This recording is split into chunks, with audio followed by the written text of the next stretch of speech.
Right, let's get straight into it, because there's a lot to talk about today.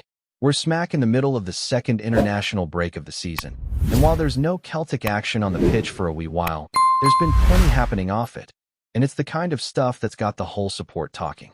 Now, we all know that whenever there's an international break, it's not just a pause in the football. It's also a moment when issues off the pitch start to bubble to the surface. And last night, we had one of those moments. A meeting took place between members of the Celtic board and representatives from various fan groups. And let's just say, the mood coming out of it wasn't exactly one of optimism or reassurance. To give you a bit of background on this meeting, this wasn't your usual quiet, behind-the-scenes discussion. This was a gathering that had the attention of the entire support before it even began. It involved fan organizations that have been vocal lately, and for good reason.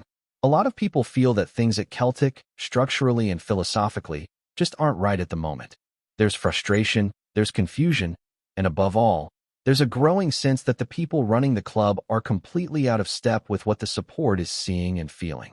Now, there's a relatively new group that's been gaining traction among the support, the Celtic Fans Collective. And for those who might not have heard of them yet, they're essentially a new umbrella organization trying to bring together different voices in the fan base, pushing for meaningful change and stronger accountability at Celtic. Interestingly, though, they weren't originally invited to the meeting.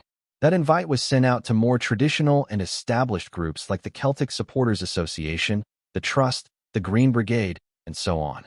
But after a bit of back and forth, the collective were able to secure 3 places at the table, which was a bit of a coup, considering how new they are. Even more telling is the fact that 4 other organizations apparently gave up one of their 2 seats to make space for the collective to attend. That's a pretty clear sign that there's a shift happening among the fan organizations.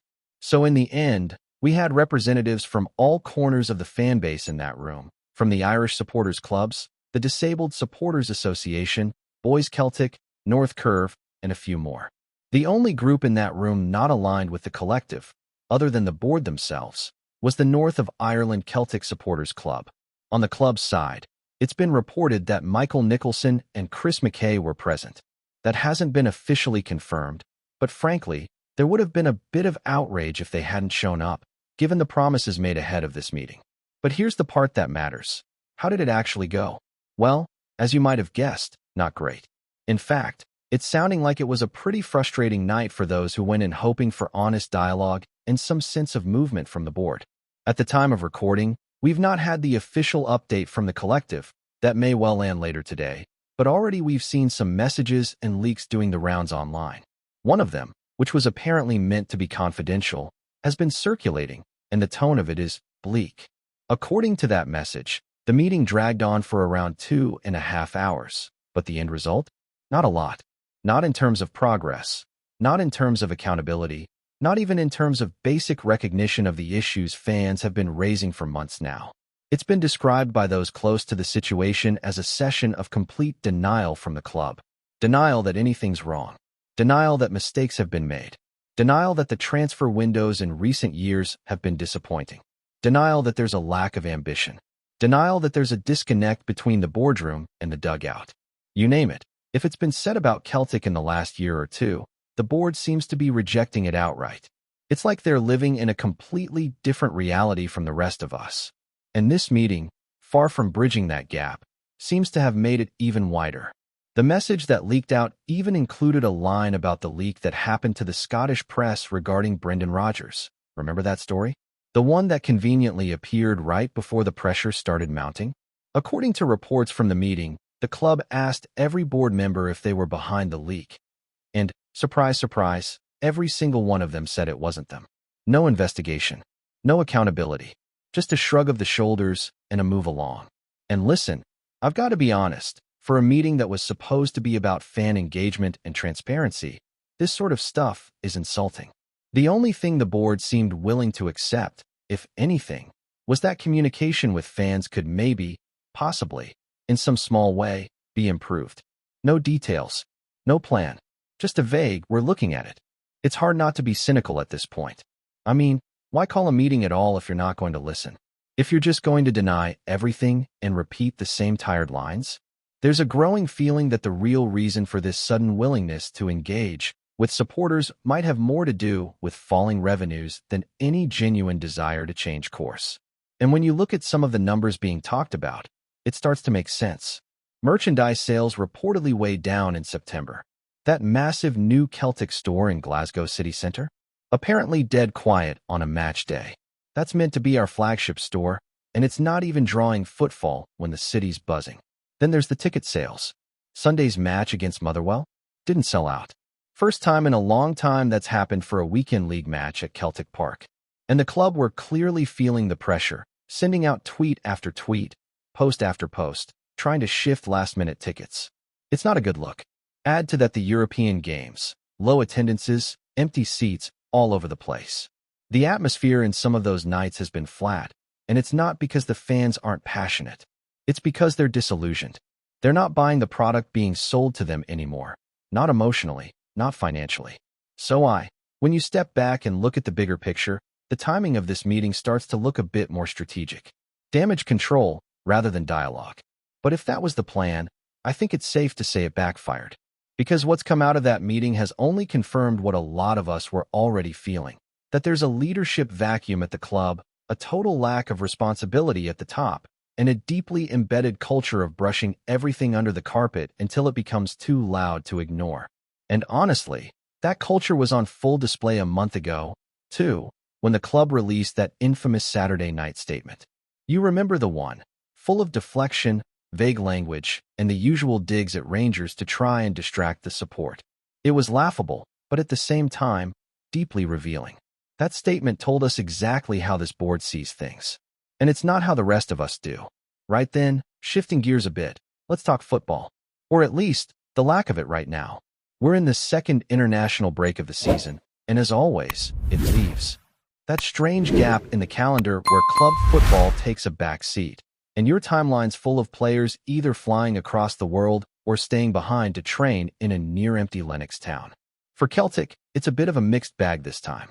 Some of the usual names are away representing their countries, while others, whether through injury, form, or just strange selection choices, are staying put. And when you actually break it down, it paints a very interesting picture of where the squad is right now. Among those who have packed their bags and headed out, we've got Kasper Schmeichel off with Denmark. It still feels a bit strange seeing him in a Celtic context, but there he is, representing his country once again. Then there's Viljami Sinisalo with Finland, Liam Scales with Ireland, and Cameron Carter-Vickers with the USA. No big surprises there. Benji Siegrist away with Switzerland, Sebastian Tenzing called up for Tunisia, Marcelo Serra representing Uruguay, and of course Daisen Maeda flying out to join Japan. Also, Anthony Ralston and Kieran Tierney are both involved with Scotland, while young Kobe Donovan's with the under-21s. So that's 11 first-team players off on international duty. Not exactly a small number, but not massive either. And it leaves quite a few behind at Lennox Town, which, depending on how you look at it, might not be a bad thing. Gives the coaching staff time to work with a more concentrated group. Focus sessions, rehab for the injured lads, and a bit of tactical drilling without the full circus of a match week. Now, as for the players who didn't get the call-up, this is where things get a bit more telling. Alistair Johnston, for example, still working his way back from injury. Fingers crossed he's fit and ready for Dundee when we come back, because his presence down that right flank is missed every time he's not on the pitch. Austin Trusty's also not been called up by the United States. He's been dealing with injury too, but even when fit, you get the feeling he's not quite nailed down his spot yet. Then there's some players whose omission has raised a few eyebrows. Mishael Langbelisha wasn't included in the DR Congo squad, despite having declared for them. That's 2 squads in a row he's missed now since making that switch, which makes you wonder, is it down to form? Is it politics in the federation? Or is he second-guessing the decision already? Yang Hyunjun hasn't been called up by South Korea. Kelechi Iheanacho's missed out on Nigeria's squad. To be fair, they've got a lot of firepower in attack, but still, it's another sign he's maybe not hitting the heights expected of him. Johnny Kinney, who was involved with Ireland last time, is not in the squad this time around. Ari Engels didn't make the Belgium squad either, and frankly, that's not a shock. He's nowhere near his best at the moment, and it shows. Rio Hatate also isn't away with Japan, which is surprising. Not long ago, you'd have thought he was nailed on for every call-up. but his form's dipped a bit, and that combined with injuries might be why he's sitting this one out. It's a shame, because when he's on it, he brings a different level of energy and intelligence to the midfield. Hopefully the break gives him a chance to reset. Then you've got the core group of players who are either retired from international duty or have never been involved. Callum McGregor, who's officially stepped away from Scotland duty, is obviously staying at Lennoxtown. James Forrest is in the same category. Though he's still playing for Celtic, he's no longer part of the national setup. Alongside them, you've got a mix of senior and youth players like Dane Murray, Ross Doohan, Paulo Bernardo, Hayato Anamura, and a few others, including some lads who are clearly not part of the first-team picture right now, the likes of Shun Yamada and Jamie Simpson-Pusey. All told, if you count every player in the squad, first-team regulars, fringe players, and youngsters, we're looking at a group of about 30. With 11 away on international duty, that leaves 19 staying behind, which gives the staff plenty of bodies to work with during the break. What's worth keeping in mind, though, is that even among those called up, not everyone will actually get minutes. That's something we've seen in past breaks.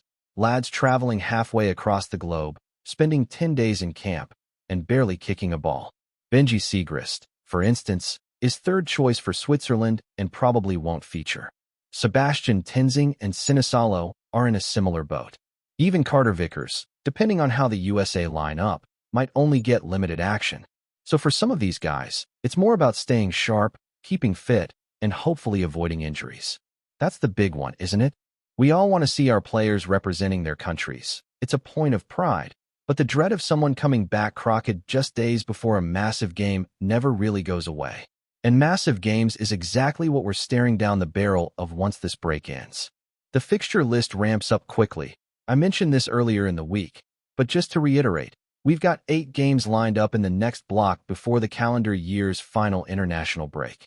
That includes tough league matches, huge Europa League nights, and of course the League Cup semi-final against Rangers. The next few weeks are going to be absolutely relentless. The squad will be stretched. The rotation will be tested. And that's where these breaks, as boring as they can be, actually become crucial. Players returning to fitness, others finding form in training, and maybe, just maybe, a few of the fringe lads forcing their way into the manager's plans. Before we proceed, subscribe to our channel and enable notifications to receive all exclusive news about Celtic FC. Don't miss any details about your favorite team. It's extremely important for Celtic FC fans. There's a storm brewing in Glasgow, and it's not the weather. Word on the street, whispered in pubs from Parkhead to Partick, is that Celtic are preparing to pull off one of the most shocking moves in recent memory, hijacking Rangers' prized midfielder, Connor Barron. The young Scotsman, who only recently made his name as one of the brightest talents to emerge in Scottish football, has reportedly caught the eye of Brendan Rodgers' recruitment team. And if the chatter is to be believed, Celtic are ready to make a bold play that could send shockwaves through the Premiership. Barron, a homegrown product admired for his work rate, passing precision, and composure beyond his years, was seen as a symbol of Rangers' future, a player around whom the next era could be built. But now, talk around the training grounds and agents' offices suggests that Celtic have quietly been monitoring his situation, waiting for the perfect moment to strike. Insiders claim there's tension behind the scenes at Ibrox, with Barron supposedly growing frustrated by promises of more playing time that haven't fully materialized. Sources close to the player say he's ambitious, desperate to test himself on a bigger stage, and open to any project that matches his hunger, no matter the badge on the shirt. If there's any truth to these whispers, it would be a move laced with drama and danger. Transfers between the old firm are rarer than a calm derby day, and any such deal would send emotions spiraling on both sides of Glasgow's divide. Yet, football has a funny way of turning the impossible into the inevitable. Some fans are already imagining Barron in the hoops, pulling strings in midfield under Rodgers' guidance. Others dismiss it as nothing more than smoke and pub talk. But one thing's certain, the rumor has lit a fire under Scotland's football scene. Could Celtic really steal Connor Barron from under Rangers' nose? For now, it's just a murmur, but in Glasgow, murmurs have a way of becoming roars. Hello, fan. Don't forget to like and subscribe to the channel, as it means a lot to Celtic FC. Also, share your opinion about the news in the comments below. See you in the next video.